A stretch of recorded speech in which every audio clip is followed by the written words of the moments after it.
A lot of the material that comes from the dreams, that comes from the goals, come from constitutional factors, temperament, genetics, of course, the height, the continence, the phenotype, the behaviors, comes from confirmations at certain developmental periods. It comes from the right train to create correctly diagnosed social, physical, personality defects. The recognition and the development of very specific skills that transmute and sublimate from the libido theory, the primary libido theory, the hot genital strivings. And one of the most difficult things to do is go through that thicket and come out the master of your ship, the captain of your destiny. You have to master yourself. You need self-mastery however you do it. You need the right tools. You need the right ability to apply those tools when it counts, and you need the courage. You need to know how to read a book. If you can read a book, can you understand it? If you can understand it, can you apply it? Are you tough enough to look in the mirror and acknowledge what's really there?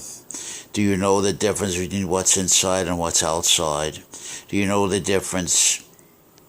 And can you portray it experimentally in carefully guided here and now experiences?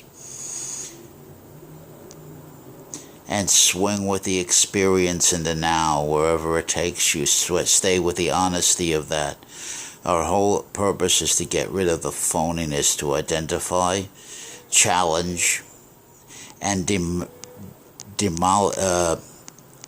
deconstruct the phoniness.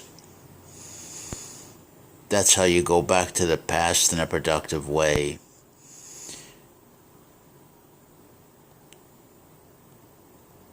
It's very important that you be in total control of what's happening in the now, the evidence, the behavior. You know how to listen to yourself, to watch yourself, to record yourself, to memorialize yourself as you're performing in the now.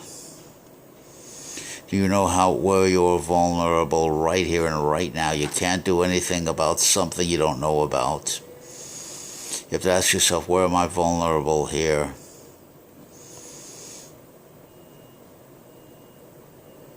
It's very important to be in complete control of the entire process in the now. That means what you look like, your body behavior, your body ego, your body personality, that's your posture. That's your body behavior, your sort of proximus. It's very important that he knows the limitations of protocol. He understands the protocol. He doesn't follow the leader here. It's very important that he comes up with an effective template and he applies it. And he can make judgments as he goes, prudent, effective judgments that are practical and realistic, and most importantly are testable. He's got to transmute and reframe everything and come up with a testable presentation of what's going on, feedback what's going on, feedback what went wrong. He's got to know how to be his own prosecutor. It's all about the questions that you ask yourself, you put to yourself, and the discipline in which we do it. It's got to be forged in a hot crucible. He's got to run right into the pain, both physically and mentally, psychologically and socially. He runs right into the pain. He wants the pain because he knows That's the fire of his own funeral. He's the phoenix. He rises from the ashes of his own funeral. That means he dies his own death. He controls it, and then he comes back again. This time he's the phoenix, flying over the empty desert of reality, social reality, the sociology of the absurd, as a Geworfenheit and Gemeinigkeit. The Geworfenheit is that he is a thrown there beingness, looking for a da, looking for a place, looking for a meaning. Everything is experimental. The situation in the now, the engagement, the encounter, the confrontation, the battle in the arena is everything. That's the only thing that exists. He's not one definition for all time. That's what Sartre means. And he's not continuously creating himself. He's continuously being his existence, acting into his existence, finding out what his existence and performance under pressure, under powerful pushback, powerful resistance in the arena, where there's no consolation and there's severe consequences pending, depending on what he says and does. That's his 50%. Also what his opponent does. He's got to pick his opponent wisely, prudently, and well. And with a woman, he's got to be very careful. You don't want to be insulted. If you're short, if you're dumpy, he can see himself in the mirror as he passes by store windows. You know what I'm talking about. And see how he looks standing next to that woman or that man or boy or whatever the hell it is. How they look comparatively, physically, very important, visually. That woman goes very strongly on the visual. That's why he has to do the Elaine La Jolla Library strategy. This is where, if there's some woman that he's spoken to, and he knows what he looks like, if he's short, if he has no appearance and no personality, then when he sees her, especially if she's with some friends, he hides. He makes sure she can see him, but he feigns it. He's watching from the corner of his eye and watching her behavior. If she doesn't acknowledge him, that means she does not want to be seen with him. She doesn't want him in her social presence when her friends are around to judge and evaluate. What are you doing with that midget, that troll, etc., that schlepper? What are you doing? They play a very hard game. Got to be ready for it. So he can't be jealous. He knows he has to share. He knows everything is going to be a compromise. He doesn't make any move with any woman until he's very confident of that move. He's totally assessed the situation. And he never touches her. She may be repulsed by him. He has to realize he's the fungus. He's trying to grow on her, but he's a foreign body. And he has to go step by step methodically. Got to establish a connection, and then a rapport, friendship.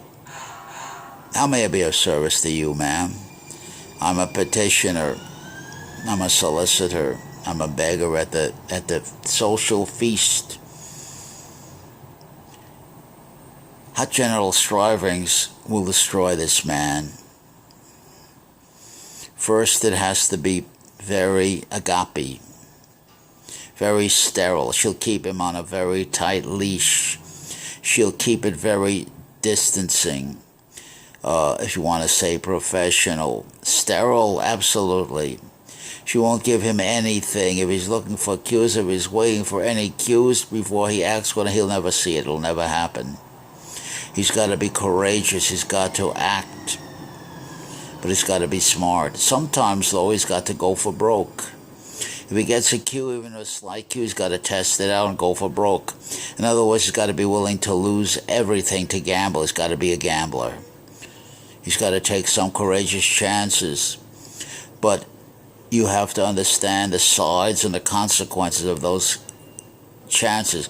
Are you tough enough? That you build enough hard bark on you?